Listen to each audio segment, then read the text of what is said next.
अस्सलामु अलैकुम।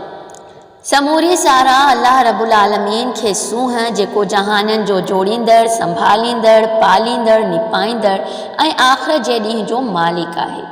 करोड़े दुरूद सलाम ऐं सलवातूं ॿिन्ही जहाननि जे रहमत मोहम्मद मुस्तफ़ा अहमद मुश्तबा सल्लल्लाहु अलैहि व आलिहि वसल्लम जिन ते मोकिलिजनि जेके इंसान ज़ात जा मोहसिन, रहबर, रहनुमा ऐं अॻवान आहिनि।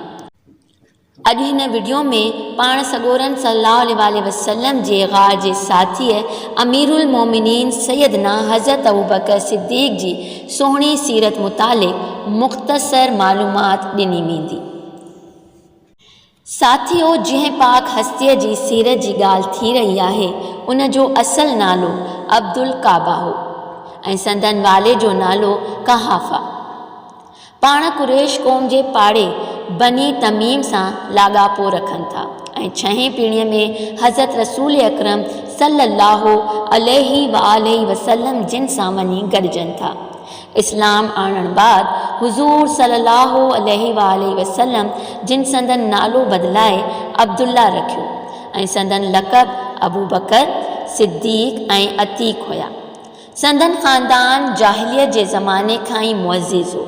कुरैशी राज में खून जे एवज़ जा फ़ैसिला वटनी थींदा हुआ।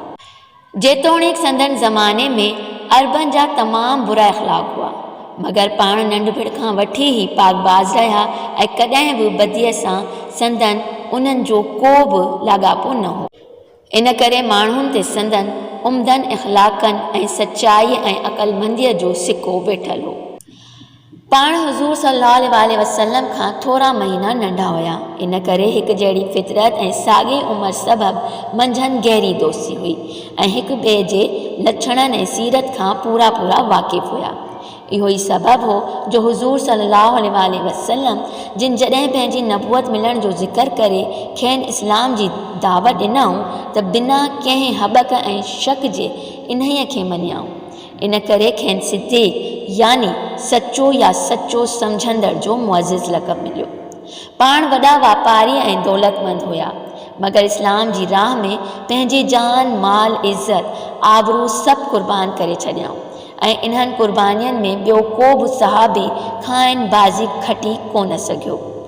किन किन मौक़नि ते त पाण घर जो समूरो सामान खणी अची ख़ैरात ॾींदा हुआ। हुज़ूर सल्लल्लाहु अलैहि वसल्लम जिन पुछंदा हुआ कुझु अहिलो अयाल लाइ छॾियो अथई, जवाबु ॾींदा हुआ अल्लाह ऐं अल्लाह जो रसूल। संदन कोशिश सां केतिरनि ई वॾनि माण्हुनि इस्लाम आंदो।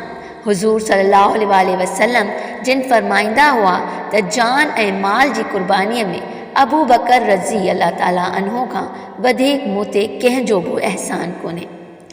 जॾहिं हुज़ूर सल्लल्लाहु अलैहि वसल्लम जिन मके शरीफ़ मां हिजरत करे मदीने शरीफ़ थी विया, तॾहिं हज़रत अबू बकर सिद्दीक़ रज़ी अल्लाह ताला अन्हो संदसि साथी हो। पाण मके खां ॿाहिरि ग़ार में तरसिया। ग़ार में केतिरा ई सुराग हुआ जेके पाण बंदि कयाऊं, मगर हिकिड़ो बंदि थी न सघियो। इन ते खुड़ी ॾेई वेठा ऐं हुज़ूर सल्लल्लाहु अलैहि वसल्लम जिन संदन गोॾे ते मथो रखी आराम फरमायो। कुझु वक़्त बाद इन्हीअ ॿिर मां नांग निकितो, पर रस्तो बंदि ॾिसी हर हर डंग हणण लॻो। संदन रंग साओ थी वियो, पर पेर परे न कयाऊं त मतां हुज़ूर सल्लल्लाहु अलैहि वसल्लम जिन जे आराम में ख़लल पवे। तव्हांजो ज़हर जे ज़ोर सबबि अखियुनि मां लुड़क किरी पाण सॻोरन सल्लल्लाहु अलैहि वसल्लम जिन ते पिया। पाण जागी संदन ईमान ते आफ़रीन चई टंगनि ते पक मुखियाऊं त सूर छॾे वियो। पाण इस्लाम जी राह में दुनिया जी हर शइ खे अहिड़ो त तच सम्झंदा हुआ जो हिकु दफ़े बदर जे मैदान में काफ़रनि सां जंग हली रही हुई, संदन पुट काफ़रनि सां शामिल हो।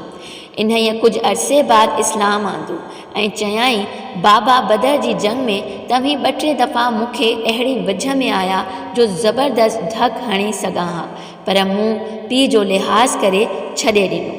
पाण हज़रत अबू बकर सिद्दीक़ रज़ी ताला अन्हा जवाबु ॾिनऊं ख़ुदा जो कसम जे ईअं मुंहिंजे वझ में अची हा त 2 टुकर करे छॾियां हा। पाण पंहिंजे माल मां केतिरा ई मुसलमान थियल बान्हा जिन ते काफ़िर ज़ुल्म करे रहिया हुआ से ख़रीद करे आज़ादु कयाऊं। जेकॾहिं ख़िलाफ़त जे ज़माने जी ॻाल्हि कजे त सन 11 हिजरी में हज़रत रसूल अकरम सल्लल्लाहु अलैहि वसल्लम जिन वफ़ात फ़रमाई। जीअं त पाण पंहिंजो को जानशीन मुक़ररु न कयो हुयाऊं, इन करे मुनाफ़िक़ इंसान कोशिश करणु लॻा त हिन ॻाल्हि ते मुसलमाननि में अहिड़ी जंग मचाइजे जो हू पाण में विढ़ंदा रहनि ऐं इस्लाम खे ज़ईफ़ अचनि। इन करे संदन हिकु टोले कोशिश करे मदीने जे असली रहाकुन जिन खे अंसार सॾिबो हो, तिन खे निहायत क़ाबिलियत सां इन ॻाल्हि लाइ तयारु कयो त हू पाण मां कंहिंखे संदन जानशीनीअ लाइ चूंडे। अंसार हिकदमि गॾु थिया ऐं सकीफ़ा बनी सादा नाले जाइ में इहा चूंड करणु लॻा। इहा ख़बर कुरैशी सहाबियनि खे पई, हू तमामु परेशान थिया ऐं सम्झायाऊं त हिन तरह ख़िलाफ़त खे बादशाही बनाइण मां इस्लाम खे निहायत नुक़सानु रसंदो। सो हुज़ूर अकरम सल्लल्लाहु अलैहि वसल्लम जिन जे गुसल वग़ैरह जो कमु संदन वेझनि अज़ीज़नि जे हवाले में छॾे हज़रत अबू बकर सिद्दीक़, हज़रत उमर, हज़रत अबू उबैदा वग़ैरह सहाबी उते पहुता ऐं अंसार खे सम्झायाऊं त इस्लाम पहिरियां ई कुरैशनि क़बूल कयो आहे। हू दीन जी हक़ीक़तनि खे तव्हां खां घणो वधीक सम्झनि था। हिते का बादशाही करणी न आहे, बल्कि अल्लाह जे दीन खे वधाइणो आहे। इन करे अमीं इन्हनि मां ई कंहिंखे चूंडजण जो फ़ैसिलो करियो। इन्हीअ ते अंसारनि चयो, इहा ॻाल्हि बराबरि आहे त पोइ हिकु ख़लीफ़ो अव्हां मां चूंडियो ऐं हिकु असां मां। हज़रत अबू बकर सिद्दीक़ रज़ियल्लाहु ताला अन्हो खेनि सम्झायो त ॿ माण्हू कॾहिं बि अॻुवाणी हलाए न सघंदा, अॻुवाण हिकिड़ो ई थियणु घुरिजे। इन्हीअ ते सभिनी यकराए खेसि ई चूंडियो। संदन साम्हूं इहा हक़ीक़त बि हुई त बीमारीअ जे वक़्तु हुज़ूर सल्लल्लाहु अलैहि वसल्लम जिन खेसि ई नमाज़ पढ़ाइण लाइ इमाम मुक़ररु कयो हो।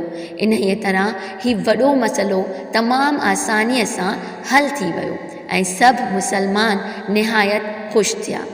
पर मुनाफ़िक़नि खे ॾुख थियो त मुसलमाननि में झगड़ो छो न बर्पा थियो। सो वञी हज़रत अली रज़ियल्लाहु ताला अन्हो खे भड़कायाऊं त ख़िलाफ़त यानी जानशीनी अव्हां जो हक़ आहे, जो अमीं हुज़ूर सल्लल्लाहु अलैहि वसल्लम जिन जा सभ खां वेझा वारिस आहियो, यानी सोट ऐं नाठी। बशरी कमज़ोरीअ करे हज़रत अली रज़ियल्लाहु ताला अन्हो ते कुझु असरु थियो, पर तुर्ती इस्लाम जे फ़ाइदे खे मद्देनज़र रखी पाण इहो ख़्यालु लाहे हज़रत अबू बकर सिद्दीक़ जी बैअत कयाऊं। इन्हीअ तरह इहो झेड़ो बि टरी वियो। मुनाफ़िक़नि खे ॾुख घणो ई थियो, पर हू डप खां ज़ाहिर न करे सघिया। बाक़ी ॻझीअ तरह माण्हुनि खे ईअं चवंदा रहिया त ख़िलाफ़त हक़ त हज़रत अली रज़ियल्लाहु ताला अन्हा जो हो, पर हज़रत अबू बकर सिद्दीक़ रज़ियल्लाहु ताला अन्हा ज़ोरीअ इहो हक़ फुरे वरितो। पर कंहिं बि समझदार मुसलमान ते संदन इन्हनि गुफ़्तनि असरु कोन कयो, छाकाणि त सभिनी सम्झियो त हिते त इस्लाम जी ख़िदमत जो सुवालु आहे, का मिल्कियत हासिल करणी कान आहे। बैत खां पोइ पाण तक़रीर फ़रमायाऊं त जेको शख़्स मोहम्मद सल्लल्लाहु अलैहि वसल्लम जी पूॼा कंदो हुजे, उनखे यकीन करणु घुरिजे त पाण वफ़ात करे विया, पर जेको शख़्स अल्लाह पाक खे पूॼंदो हुजे, तंहिंखे पक सम्झणु घुरिजे त अल्लाह हमेशह रहण वारो ऐं बाक़ी आहे। अल्लाह साईं क़ुरान पाक जी सूरह आल इमरान आयत नंबर 166 में फ़रमाए थो त मोहम्मद फ़क़ति हिकु रसूल आहे, इन खां अॻु बि रसूल थी गुज़रिया आहिनि। जेकॾहिं हू वफ़ात करे या मारिजी वञे त अव्हां इस्लाम खां पोइ पिरी फिरी वेंदव छा? ए इंसानो, आऊं अव्हां ते हाकिम बनायो वियो आहियां, हालांकि आऊं तव्हांजी जमात मां सभ खां भलारो न आहियां। जेकॾहिं आऊं चङो कमु करियां त मुंहिंजी ताबेदारी करियो, ऐं जेकॾहिं ॾिघो रस्तो इख़्तियार करियां त मूंखे सहूं करियो। सचाई ईमानदारी आहे ऐं कूड़ कपट आहे। अव्हां मां हिकु ज़ईफ़ शख़्स बि मूं वटि तेसि ताईं ज़ोर वारो आहे जेसि ताईं आऊं ॿियनि खां संदसि हक़ खेसि न ॾियारियां। तव्हांजो निहायत ज़ोर वारो शख़्स बि मूं वटि हीणो आहे जेसि ताईं आऊं ख़ासि ॿियनि जो हक़ न हासिल करे वठां। यादि रखो, जेका क़ौम जहाद छॾे ॾिए थी, ख़ुदा ताला उनखे ज़लील ऐं ख़्वार करे छॾे थो, ऐं जंहिं क़ौम में बदकारी पखिड़ी वञे थी, ख़ुदा ताला उनखे आम मुसीबत में मुब्तला करे छॾे थो। जेकॾहिं आऊं अल्लाह ताला ऐं संदसि रसूल अकरम सल्लल्लाहु अलैहि वसल्लम जी ताबेदारी करियां त मुंहिंजी ताबेदारी करियो, ऐं जेकॾहिं इन्हनि जी नाफ़रमानी करियां त अव्हां ते मुंहिंजी ताबेदारी लाज़िम नाहे। साथियों, हिकु दफ़े सुबुह सवेरे के माण्हू हेॾां होॾां जूं ॻाल्हियूं करे रहिया हुआ। इन्हनि में हिकिड़ी ॻाल्हि इहा बि हुई त के माण्हू हज़रत उमर रज़ी अल्लाह ताला अन्हा खे हज़रत अबू बकर सिद्दीक़ रज़ी अल्लाह ताला अन्हा ते फ़ोक़ियत ऐं फ़ज़ीलत ॾेई रहिया हुआ। हीअ ॻाल्हि हलंदे हलंदे वञी हज़रत उमर ताईं पहुती। हज़रत उमर रज़ी अल्लाह ताला अन्हु डोड़ी अची उते पहुतो ऐं माण्हुनि जी वॾी मेड़ में बीही फ़रमाइणु लॻो त ए इंसानो, अल्लाह शाहिद आहे त हज़रत अबू बकर सिद्दीक़ रज़ी अल्लाह ताला अन्हु जी हिकु राति हज़रत उमर रज़ी अल्लाह ताला अन्हु जे सॼे ख़ानदान खां बहितर आहे।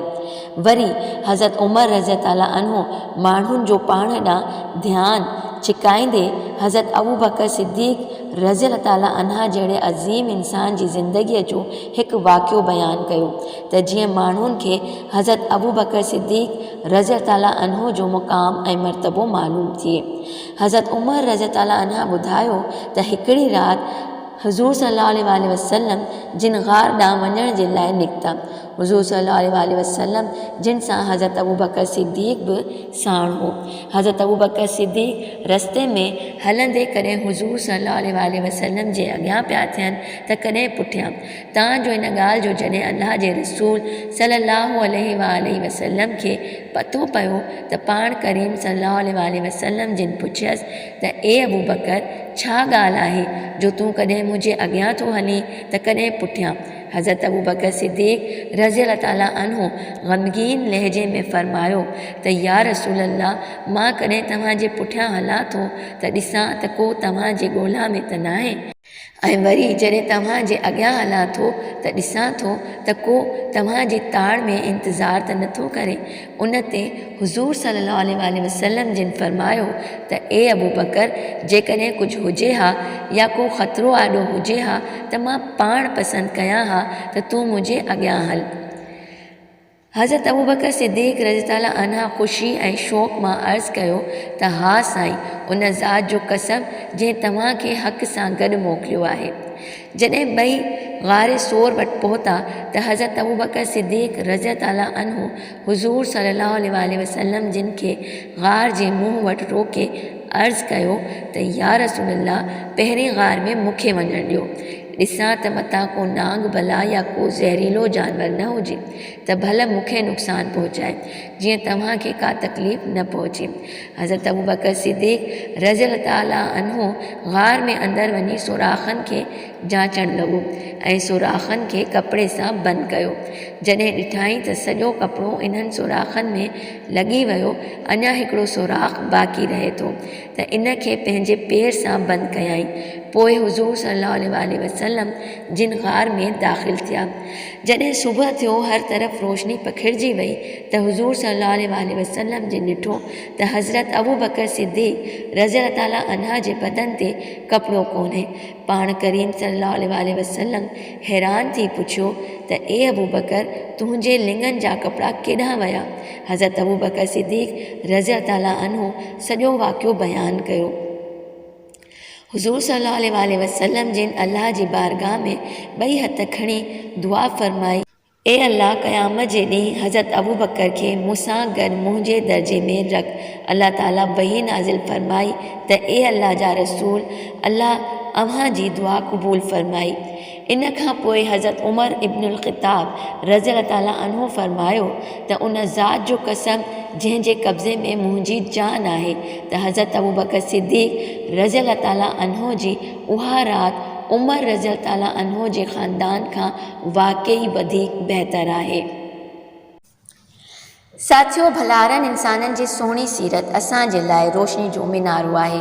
पाण सॻोरनि सल्लल्लाहु अलैहि वसल्लम जा तमामु सहाबी असां लाइ, असां मुसलमाननि लाइ मिशल राह जी हैसियत रखनि था ऐं असांखे उन्हनि जी सीरत मां पंहिंजी ज़िंदगीअ में को न को अहिड़ो अमल शामिलु करणु घुरिजे त जीअं असांजी ज़िंदगी या असांजी सीरत में बि उन्हनि जहिड़ा ख़ूबसूरत गुण शामिलु थी सघनि।